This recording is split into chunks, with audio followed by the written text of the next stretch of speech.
Discover street जायका में खुश आमदीद। डिस्कवर स्ट्रीट जायका में हम आए हैं फिर भी सेलेक्ट रेस्टोरेंट, जिसका एड्रेस है मेन जमाली पुल नियर सोराब गोड सुपर हाईवे कराची। और ये बिल्कुल कबाबजी रेस्टोरेंट के अपोजिट साइड में मौजूद है, जान जापान मोटर के बराबर में। तो सबसे पहले आपने बीफ लेना है, इस तरह से कट करना है पसंद स्टाइल में। उसमें आपने 1 टीस्पून जो है वो ले लेना है पपीता के पेस्ट, पपाया पेस्ट, ताकि अच्छे तरीके से गल जाए।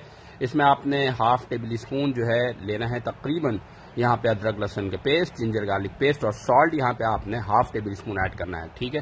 और गोश्त यहाँ पर 1 किलो लिया गया है, 1 kg जो है गोश्त लिया गया है और इसको अच्छी तरह से मिक्स करना है। यानी 1 किलो गोश्त लिया गया है उसमें, और 1 टीस्पून पपीता के पेस्ट है, उसके अंदर जो है half table spoon ginger and garlic paste है और सॉल्ट हाफ टेबल स्पून है। अच्छी तरह से मिक्स करना है। रूम टेम्परेचर पे 25 से 30 मिनट के लिए छोड़ना है। 25 से 30 मिनट जैसे ही गुजर जाए तो इसके बाद इसके साइड से जो पानी छूटा होगा उसको आपने खाली कर लेना है, हटा लेना है, ठीक है, क्योंकि काफ़ी देर रखने के बाद पानी साइड से आ सकता है, तो आपने इसे निकाल लेना, ठीक है। और निकालने के बाद इसके बाद मसाले की बारी है। तो यहाँ पे आपने रेड चिली पाउडर, पिसी हुई लाल मिर्च आपने ऐड करना है 1 टेबल स्पून, और इसके बाद यहाँ पे गरम मसाला पिसा हुआ ऐड करना है 1 टेबल स्पून, और फिर इसके बाद यहाँ पर ऐड करना है आपने कोई सा भी बिहारी कबाब का मसाला, किसी भी ब्रांड का आप बिहारी कबाब का मसाला ऐड कर सकते हैं, शान हो, नेशनल हो, या जो भी ब्रांड अवेलेबल हो मार्केट में, ठीक है। उसमें आपने ऐड कर देना है यहाँ पे 1 टेबल स्पून, ठीक है, और एक और टेबल स्पून यहाँ पर ऐड किया जाएगा, यानी टोटल 2 टेबल स्पून जो है ऐड कर दिया गया, ठीक है। और 2 टेबल स्पून जो है बिहारी कबाब मसाला किसी ब्रांड का आपने यहाँ पे ऐड करना है।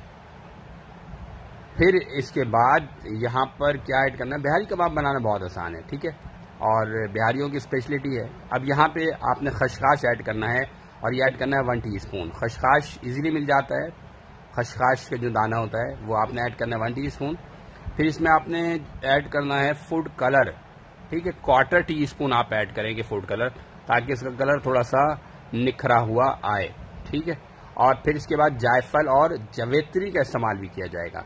जायफल आप तकरीबन जो है वो हाफ टीस्पून ले लें, और जवेत्री भी हाफ टीस्पून ले लें। जायफल और जवेत्री हाफ टीस्पून का इस्तेमाल कर लें आप, ठीक है।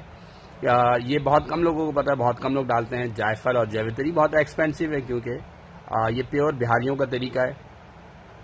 और फिर इसके बाद आपने क्या करना है भाई, इसके अंदर जो अहम चीज़ है वो है दही, ठीक है।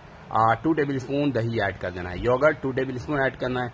और फिर इसके बाद आपने इसके ऊपर सरसों का तेल इस्तेमाल करना है, क्योंकि बिहारी कबाब में सरसों का तेल इस्तेमाल किया जाता है। और जैसे सरसों का तेल इसमें ऐड करेंगे 3 टेबल स्पून इनफ है, 3 टेबल स्पून, ठीक है। और सरसों का तेल मिक्स करेंगे आप अच्छी तरह से। जब ये अच्छी तरह से मिक्स हो जाए तो फिर आपने इसे रूम टेम्परेचर पर छोड़ देना है तकरीबन आधे घंटे के लिए, और फिर इसके बाद आप बारबेक्यू कर सकते हैं। अगर आप चाहें तो उसको फ्रिज में भी रख सकते हैं, ठीक है, और रूम टेम्परेचर भी रख सकते हैं। आधे घंटे के बाद आप इसे बारबेक्यू कर सकते हैं। बहुत इजी बीफ बिहारी कबाब की रेसिपी है। अच्छा, यहाँ पे अगर आप चाहें तो एक ऑप्शनल चीज़ आपको बता दूं कि प्याज जो होता है ना, तली हुई प्याज भी यहाँ पर ऐड किया जाता है। हर शेफ की एक अपनी रेसिपी होती है बहरहाल, और अगर आप चाहें तो यहाँ पे तली हुई प्याज भी ऐड कर सकते हैं, ठीक है। और फिर इसको अच्छी तरह से मिक्स कर लेना है। फिर इसके बाद इसको आपने क्या करना है भाई, आपने इसे बारबेक्यू कर लेना है। अच्छा, जब क्योंकि ये पसंदे स्टाइल में गोश्त कट किया हुआ है तो उसको गलाने में आसानी है। अगर आप बोटी बना रहे होंगे बिहारी बोटी तो उसको गलाने में थोड़ा टाइम लगेगा, ठीक है। और जब अच्छी तरह से मिक्स हो जाए, आधे पौन घंटे के लिए रूम टेम्परेचर में मजीद रख लें, ताकि मसाले अच्छी तरह से बीफ के अंदर शामिल हो जाए। इसके बाद आपने इस तरह से सीख के अंदर पिरोना है। सीख में लगाने के बाद इसको आपने बारबेक्यू करना है।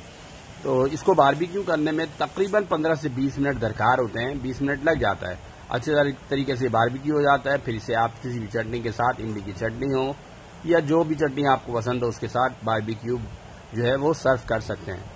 और जब बारबेक्यू कर रहे हो तो बस ध्यान में ये रखना है कि जैसे जैसे कलर आना शुरू हो जाए तो उसके ऊपर कुकिंग ऑयल अप्लाई करते रहना है वक्तन फवक्तन, ठीक है, ताकि वो ड्राई ना हो जाए और एक जूसी और बहुत ज़बरदस्त किस्म की बिहारी कबाब तैयार हो सके।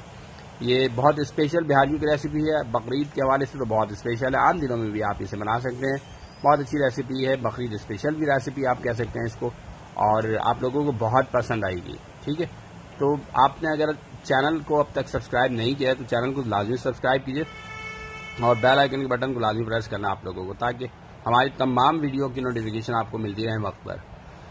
उम्मीद है कि आज की जो बहुत ज़बरदस्त किस्म की रेसिपी जो डिस्कवर किया हमने वो पसंद आई होगी। एक और न्यू वीडियो के साथ हम एक बार फिर हाजिर होंगे। हमें दीजिए इजाज़त। अल्लाह हाफिज़। वो अंदर है किचन में।